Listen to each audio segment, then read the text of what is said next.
Broadway favorite Andy Karl, Tony nominated for Rocky and On the 20th Century, has hit Theaterland, starring in the new musical Groundhog Day. We're here at the Covent Garden Hotel to find out all about his London adventure. What's up, Andy Karl? Look we're in London. Hello, chap. How are you? Speaking of, yes. I bought you some London staples here. Everyone needs to get in on these. Maltesers are Whopper, like the, AKA Whoppers. the British Whopper. The British Whopper. But they're insane about them. I love them. Do you eat them?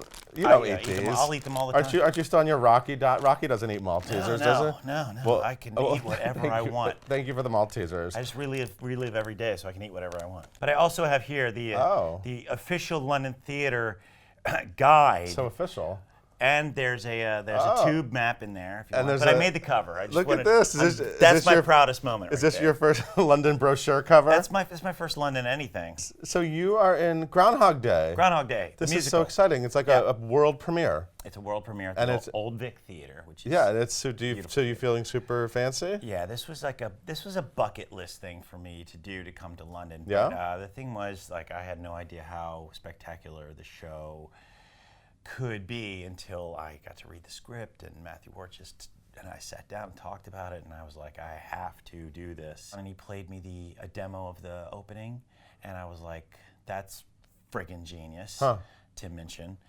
Tim Minchin. Who wrote all the music for this. And I was like, I gotta get in on this. Auditioned, nailed it. What was that audition like? Did you have to just sing that music? I was on SVU, and I was on the street filming in my underwear some scene for SVU. Uh-huh. And you can see it, I'm sure you can look it up on Hulu or something. But that scene is done.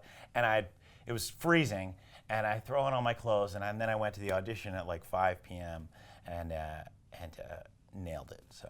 That story has nothing to do with you filming in your underwear, by the way. No, it doesn't. But unrelated. Could you imagine that's how you prep your day? You're sort of reading the script, you're doing some scenes in your underwear, and then you get on the trailer, put on your clothes, your audition clothes, and go audition for that thing. Groundhog Day, for those who don't know, I mean, this is great because this is a modern comedy classic, right? Yeah. I mean, it came out, 93? Was it 93? Yeah, it's Bill Murray and Annie McDowell. And do you remember first seeing the movie? Loving the movie, still love the movie.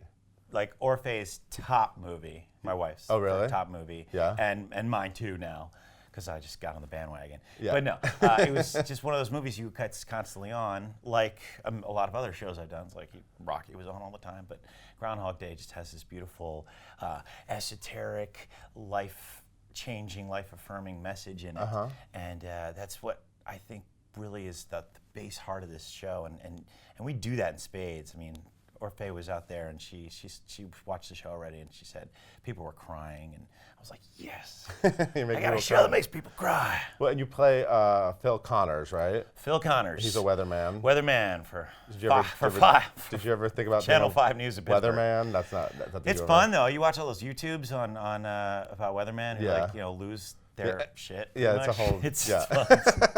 So you take a lot from that. But it's great. I think there's always been a cheesy weatherman inside of me at some point. Really? I feel like there's always been one, because it's been way too easy to just grab a mic and start talking about the weather. But the idea is that something happens, we don't know what, and then his life just keeps repeating. Yeah, he's not a fun guy. He's really sardonic and very self-centered when he goes to this town that he really doesn't want to be in, Punxsutawney. I love that name. Watching the Groundhog Day festivities. Did you go to that town to do deep research? I've never been there. I've been to towns much like Punxsutawney, yes, of course. But the creative staff have been there, and they drew a lot off of the type of people that were there, including the clothes that we wear, which are all winter wear, and there's no air conditioning in London, so it's a sweaty show sometimes. But it's really interesting to start a roll-off that sort of has that completely full ego and self-centeredness, and from there is taken on a ride, an esoteric ride of the same day over and over and over again, being in the town that he doesn't like, and how can he try to fix that or change it. And it's that journey which is really important, because that's the journey for, I think, all of us in our lives. It's why are we here? What are we doing? What are the small things? What are the big things? And what do we really need to care about? in a very funny and very magical way. This show is very magical. And so you have the screenwriter wrote the book. Danny Rubin, Right, who and then- wrote it, wrote the actual screenplay. You have Tim Minchin writing Tim songs. Minchin's And, writing and songs. are they just hilarious? Yeah, you love I them? mean, I think there's also Tim Minchin. I know he loves this show. It's sort of like his comedy at his level, and his the way he's writing this is kind of very close to what he does in concert, in the lyrics, and he also loves. I think he secretly wants to be Phil. So he wants to play Phil? Yeah, I mean, is he like vying for your part? He could be. I'd he love gonna it. trip you- I'd watch push you that. down the stairs? Tim Minchin playing that. He's, but yeah, there's a lot of sweat involved, and when he watches the sweat, he's not really into like, oh, I don't want to sweat that much. So what's it like to fly to London? You've been here for months, right? Yeah, I've been here since the end of April. And you're the only American in the cast, Only correct? American in the cast. So you walk into rehearsal and you don't know anyone. You don't know any of these people, these Brits. None of them. What's that? Is that intimidating for you, or what was that like? It's intimidating.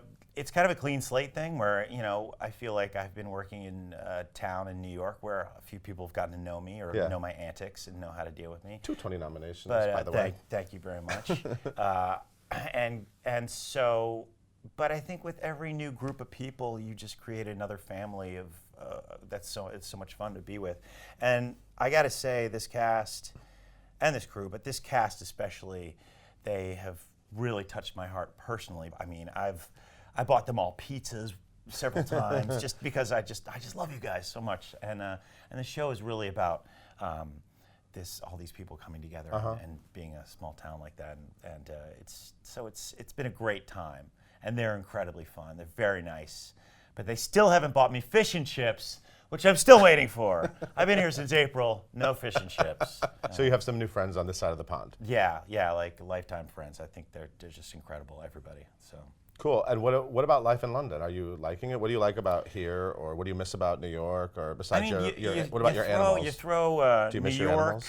Brooklyn, Philly, San Francisco together, and I feel like That's London? That's London. It's or something, some New York, version Brooklyn, of that. San Francisco, and Philly. Yeah, so Okay. it's like familiar territory, but it's all sort of the best parts of all those. Okay. And especially here at Covent Garden, at the Covent Garden Hotel, that it's just been wonderful to shop and hang out and it's the summer, so it's been beautiful out here. It's not all rainy and terrible like people say. It's been really great weather pretty much the whole time I've been here.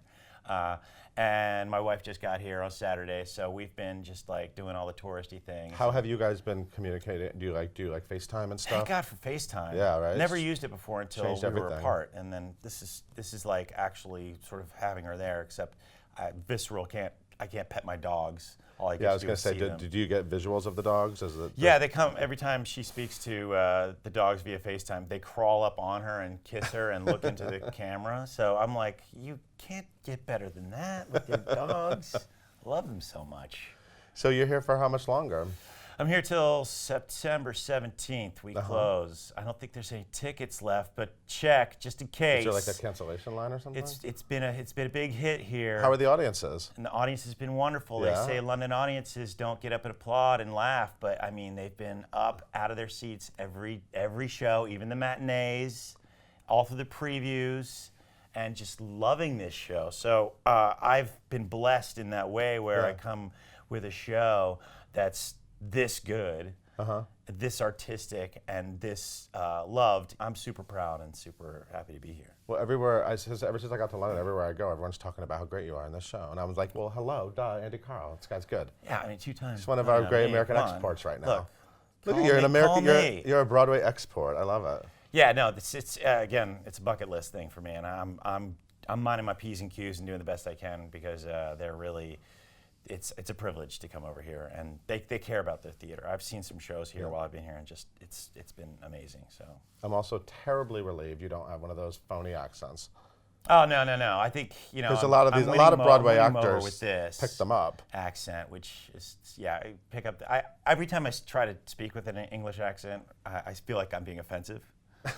Hello, darling. How are you today? Good. Can you go get me some fish and chips? I feel offensive, as if I was like, started talking in like I've actually done an Indian accent on stage with Yes, Mystery of we Edwin saw that, Drood. yes. Thought that was going to be offensive. Got away with it, but It's, but I keep to this, which is, this is an upgrade from the Baltimore accent that I used to have.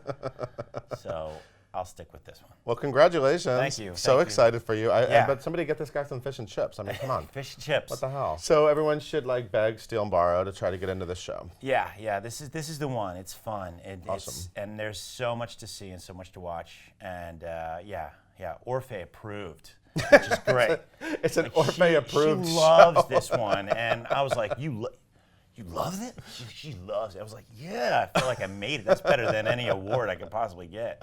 It's getting her like full approval. It's been fantastic. All right, it's Orphe approved, everybody. Yeah, So, so go- I yeah. hope you all get to see Groundhog Yeah. Day. All Check right, it thank out. you so much, Andy. It's good to Thank see you. man. Appreciate Enjoy it. the rest of your time. I will.